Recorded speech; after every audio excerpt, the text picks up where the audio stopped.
thank you for being here today. And we are very grateful sa naging suporta ninyo. At sana maasahan pa rin namin ang suporta ninyo sa mga susunod na araw. Sa totoo lang, I have to be honest, na first time ko napanood yung full movie nung premiere night, and I must say na exceed niya yung expectations ko.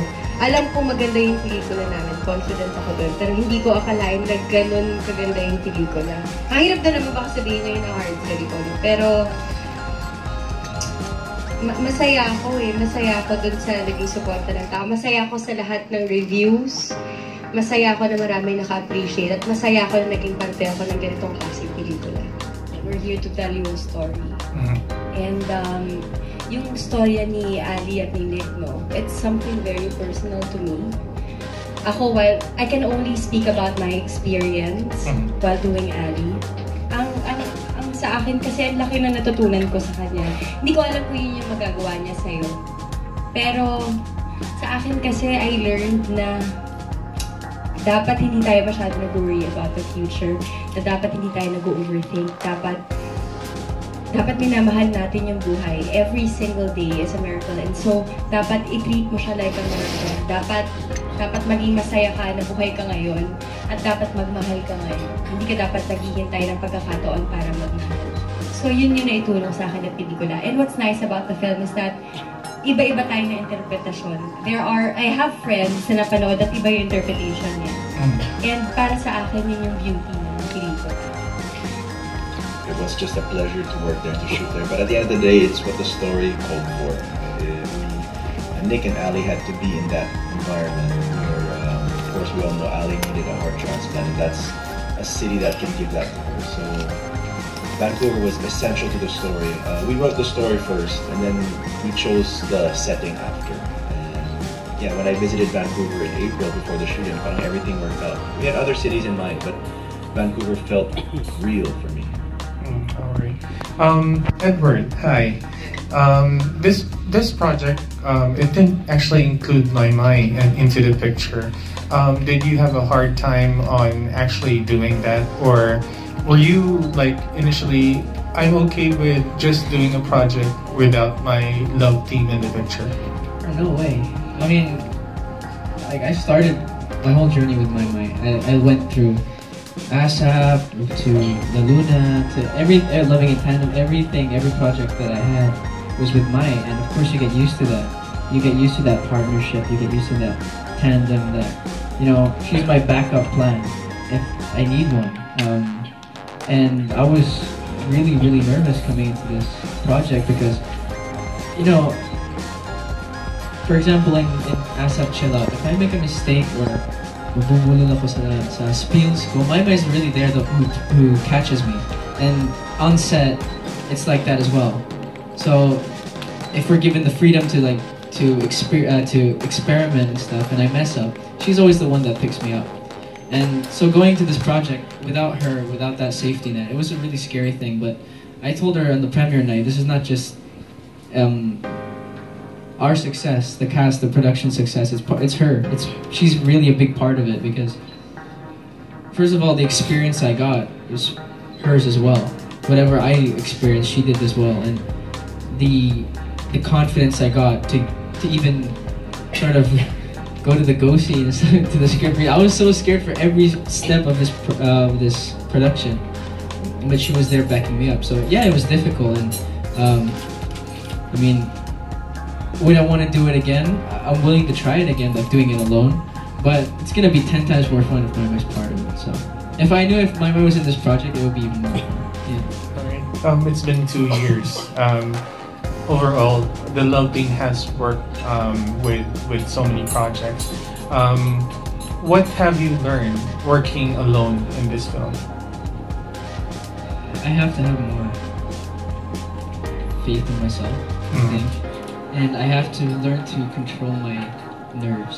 Because, like at the very you said, you just have to, don't think too much about the future. I was thinking like, I don't know, honestly, I'm gonna tell you something I didn't really want to say, but I think it fits the occasion. Before we even started shooting, I was already trying to think of things I was gonna say in the media launch. Oh, I'm so grateful. Not everything I thought of I didn't say because it was so cheesy. It's like, you know, when you start thinking about like I'm gonna win an award and stuff like that, but you haven't even started yet. I was just thinking about it was nice to dream. I don't know, it was cool. But the things that I learned about this, not to overthink, because when you overthink and you get too far in the future, you forget where you are in the now, in the present. So you really have to just stay grounded to what's going on now. Don't think about, for example, there was more like heavier scenes for me, not really like intense, but like for me personally, more heavier scenes. And there were lighter scenes. During the lighter scenes, I was already thinking about the harder ones for me, like the ones with the longer lines. I don't know. I don't know. And something that Bea Alonzo said on set was you have to relax. And it's one of those things you take for granted. You just have to relax. So it's not really like I didn't really learn giant things that would monumentally change my life in that moment. But it's definitely going to change the way I approach acting and approach life in general. So, yeah, I learned a lot from these two here and a lot from Bea Alonzo. Last night I tried to ask your fans what particular question to ask you today. Yes, but you know, they were pretty much concerned also about your studies. Are you planning to pursue that? I've made...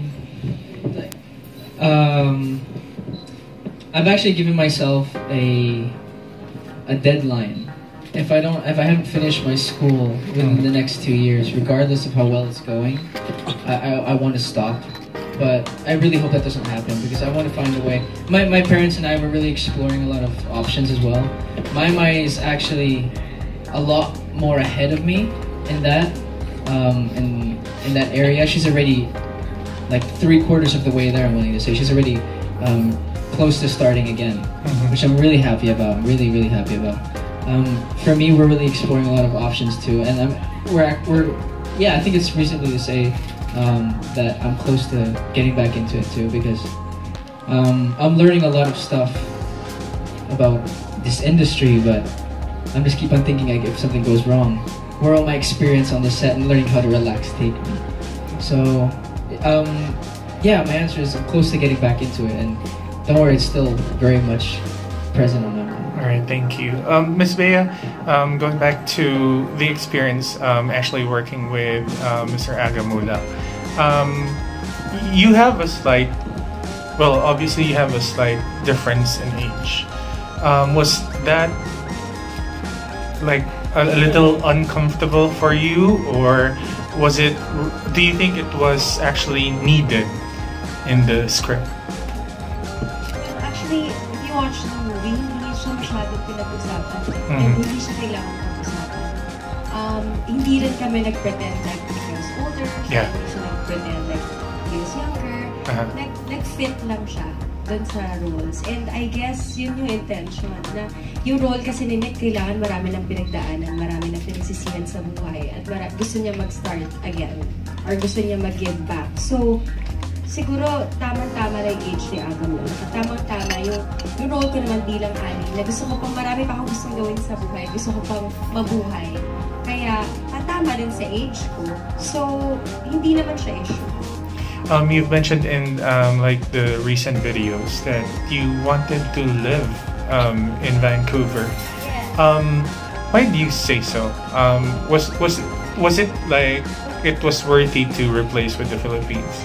Is it that much of a difference? Hindi ka naman sinasabi na I will live there forever, maybe for a time. But Vancouver is a beautiful city. And marami rin ako naging kaibigan while filming First Love. So, I must say, pwede ko siya maging second home. And actually, kino-consider ko pa rin siya home. Oh, wow. Thank you so much. So, I went to her straight away because we were sitting together. I wanted to, gusto ko sana basta we were cast down. Hindi kayo magkatabi, di ba? Hindi po. But I wanted to, because I told her I wanted you to tell me your honest opinion about what you thought about my acting, about the movie. I wanted to know everything. as soon as I got there, nakakainis kasi inside the cinema, she said, mamaya na, gusto ko lang tao.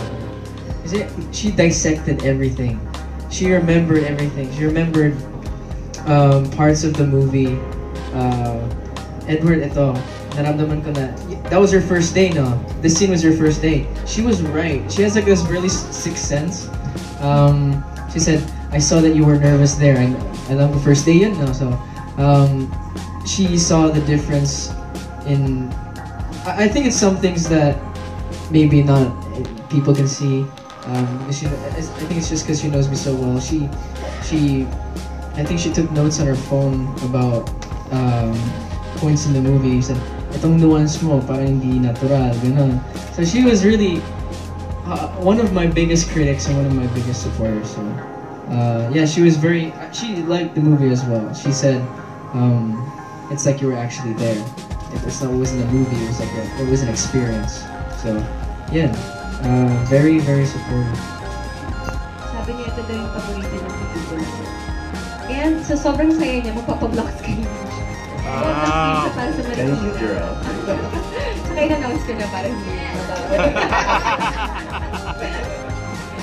kaya masaya siya, gusto niya yung pelikula. Gusto niya, sabi niya hindi niya ako nakita as Bea, hindi niya nakita si Alan. Para daw na-transport siya sa mundo ni Ali at Ine. Actually, we couldn't stop talking about it kahit na nasa loob na kami ng kotse. So naging fan siya ng pelikula. Nagustuhan niya si Ali? Nagustuhan niya. Si Ali personally? Oo, nagustuhan niya. Sana lang lagi sana maging ganun. So I guess, I mean, I'm just taking this from people. I'm 18, so I haven't experienced it at the level that these two have as well. But it's just you have to be brave, and that's a part of the movie that Carpe Diem sees the day, YOLO, I guess if you want. You have to learn to take a chance sometimes, and that's not just in love life. That's something that you have to take in life in general. If you want to achieve something, you have to go for it. You can't have a 50%, 50% effort. You have to put in everything you have, because even if you achieve, but you only put in 50% effort, it's not gonna be worth it. It's gonna be parang bitin. You don't want that. So when you achieve something, you want to have everything. So be brave.